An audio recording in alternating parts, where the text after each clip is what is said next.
All right, let's get into it. Palmer Luckey, the founder of the defense tech company Anduril, has a really provocative take on the future of American warfare. And it's a future with a lot fewer soldiers, way more drones, and this high-stakes AI race against China that he says is a whole lot closer than most of us think.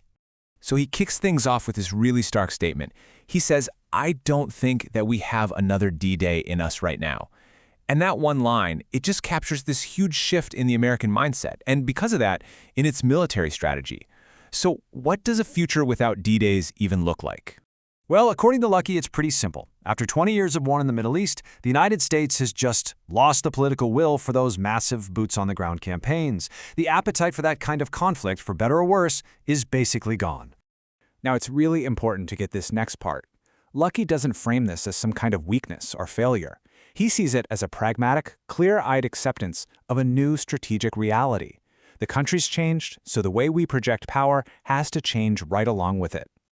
Okay, so if these huge, large-scale deployments are just off the table, what's the alternative? Well, Luckey proposes a totally new doctrine for America's role in the world, to become the world's gun store. So instead of acting as the world police, jumping in directly everywhere with U.S. troops, the idea is for the U.S. to become the world's gun store. You arm allies who have a much more direct personal stake in a conflict, and you let them fight their own battles. And the logic here is pretty straightforward, right? You give allies the advanced tools they need, think drones, autonomous systems, all that stuff. You make sure their goals line up with U.S. interests, and then you achieve your objectives without ever putting American soldiers in the line of fire. It's a strategy built almost entirely on technology and partnerships. But a strategy like this needs a whole new class of military hardware. And in the defense world, they're calling these attritable systems. So think of it this way. Imagine a really powerful drone that's way, way cheaper than a fighter jet. You can actually afford to lose it. And that means you're willing to use it in these high-risk situations where you would never, ever send a $70 million helicopter. But, and this is the big pivot, this entire doctrine, the whole world's gun store idea, all of it, it completely depends on America having a major technological advantage. So the billion-dollar question is, do we?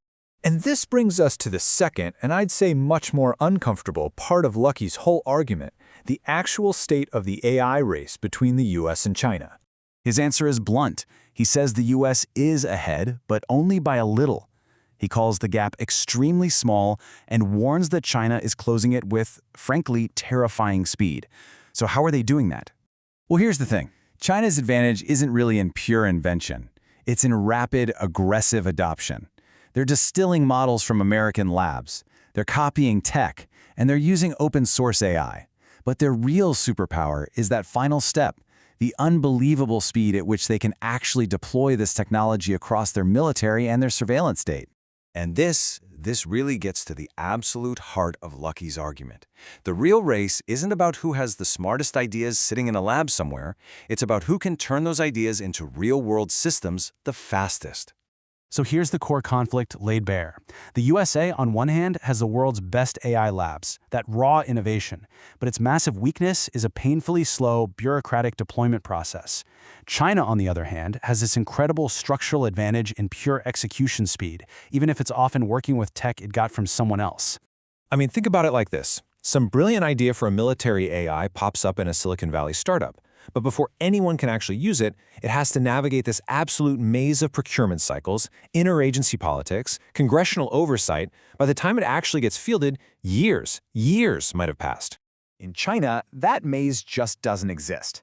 Their authoritarian system means that when the central government decides it wants to deploy a new AI model, it just happens, immediately. That massive difference in speed is what Luckey calls the execution gap. And you can see this gap playing out across the U.S. government. Luckey points out that, the Department of Defense is moving relatively fast on AI adoption, but almost every other agency is lagging way, way behind.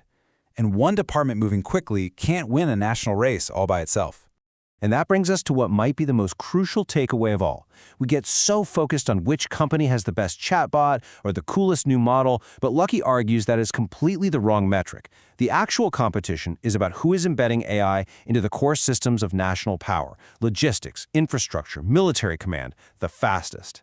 So we're left with this really tough question. America is, for sure, still the world's great innovation engine. But in this new era, where speed itself is a massive strategic advantage, is it really enough to invent the future if someone else is just better at actually building it and deploying it? That's the uncomfortable reality we have to start grappling with.